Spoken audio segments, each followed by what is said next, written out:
लिखा विधाता मिटाने वाला कोई नहीं।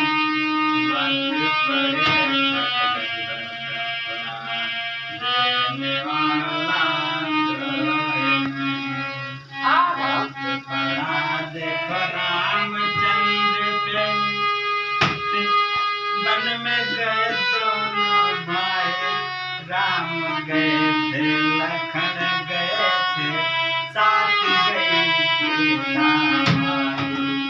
वन में हरण हुआ सीता का बचाने वाला कोई नहीं।